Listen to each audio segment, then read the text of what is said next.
Good evening, respected viewers. I'm George from Ireland. So, commenting on His Majesty the King's first Christmas Day speech, because it's a tradition dating back to about 1932.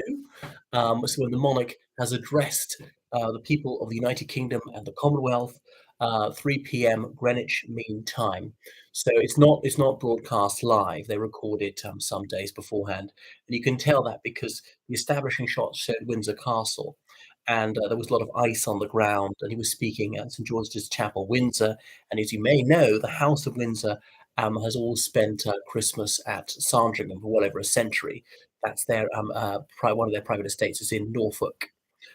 Anyway, so Charles III, he got the highest viewing figures for the monarch's Christmas Day speech this century. Well, there's only 22 years of this century, but 10.7 million. But obviously, there's a renewed public interest because, well, it's this monarch's first ever Christmas Day address, and now no doubt will dip. So it was almost 9 million last time. Now, bear in mind that the population of the United Kingdom is 70 million.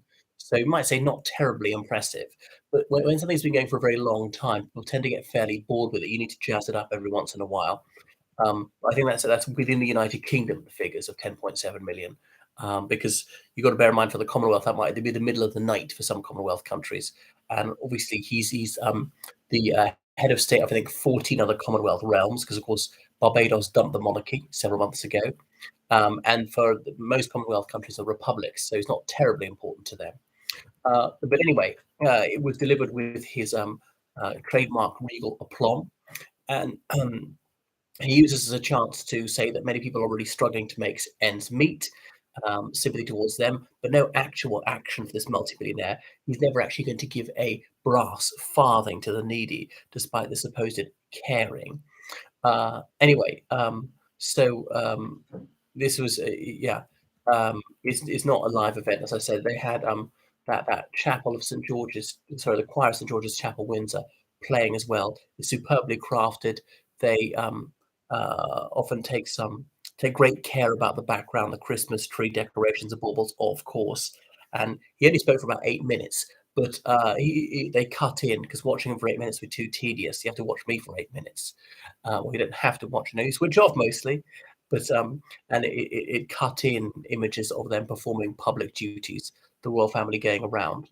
So he pointedly mentioned the Prince and Princess of Wales. That's Prince William and Prince Harry. Yeah, but he did not talk about. Mention Prince Harry. What do I talk about Prince William and Princess Kate? He did not talk about the other two, about Harry and Meghan. Thank God, because it's so recent that they mentioned. What was it going to say? They gave that dreadful interview, that dreadful 9-hour series, selling the family for 30 pieces of silver, or more accurately, 80 million pounds, and saying every damaging thing they could possibly come up with. So, so people said that that was a mild snub to them. And anyway, he expressed his gratitude towards his armed forces, the British Army, the Royal Navy, the Royal Air Force, and the emergency services, the ambulance service, the National Health Service, the fire brigade. He said all of whom are striving to keep us safe, obviously not mentioning strikes. So he's meant to stay away from politically contentious topics. Anyway, so people thought, well, he did pretty well on this one. I don't think he didn't mention the environment, so far as I know. And he obviously is an effective public speaker. He's had enough practice at it. It's not terribly animated, but not actually dull. And one of the reasons that they do it quite quickly is to do it quite a short one, as people actually watch.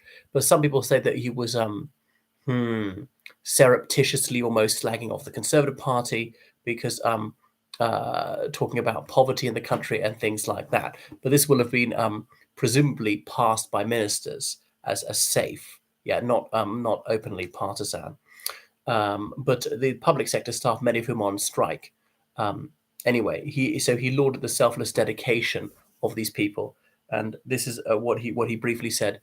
We see it in our health and social care services, social care professionals, our teachers, and indeed all those working in the public sector whose skill and commitment are the heart of our communities. And at this time of great anxiety and hardship, be it for those around the world facing conflict, famine, or natural disaster, or for those at home finding ways to pay their bills and keep their families fed and warm. We see in the humanity of people throughout our nations, the Commonwealth, who so readily respond to the plight of others. That's the end of the quotation. So there are a lot of these public sector strikes. Is he impliedly speaking up for them and things like that? Some people say he was hinting that at his disapprobation of cuts to the overseas aid budget. Well, you have to look after your own family first of all. And why doesn't he give any of his many millions that the people on minimum wage paid him to them? Some of his own family's fortune comes directly from slavery. Remember, the British royal family owned lots of shares in the Royal African Company, and then the main commodity they traded in was our own species. So he's personally living in the lap of luxury because of that. His opulence is built almost literally on the flesh and bones of enslaved people from West Africa. But no, he's never going to give a bean to the descendants of the victims. So it's all very well him riding his moral high horse about this, but action speaks louder than the words. Um, anyway, so Conservative MPs thought might be harping about this, not terribly pleased about it. He didn't actually mention strikes or anything like that. So anyway, what else to point out about this? So there was big speculation: would he allude to his younger son, Prince Harry, and Harry's good wife, the Duchess of Sussex? That's Princess Meghan. No, he didn't.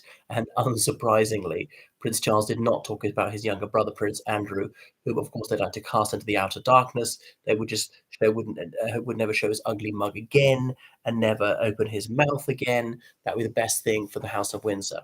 So yeah, it was quite a well done one. Not terribly exciting, more or less what you'd expect. I suppose people want a bit of normalcy, continuity, and stability in this time of turmoil. So was it bland occasionally? Well, perhaps. All right. So thank you so much for watching my video. I think King Charles III. I think he got it about right. Hasn't provoked too much criticism.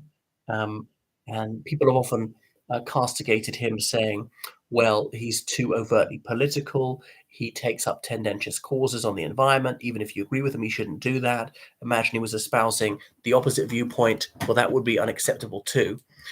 So he ought to keep his loud mouth shut and keep his nose out of the political sphere. Remember, His Majesty the King does not have the right to vote. The monarch is supposed to be above politics, so he must not be entering the tilt yard in terms of politics. So please donate to me on PayPal, georgecallahan79@gmail.com, and kindly subscribe at Patreon. Really needed that to keep the channel going. And tell me what videos you'd like me to make and broadcast. Thank you for the donation on Christmas Eve, that person. If you want me to actually name you, the person who donates, I shall. But most people choose to be anonymous. Toodle pip.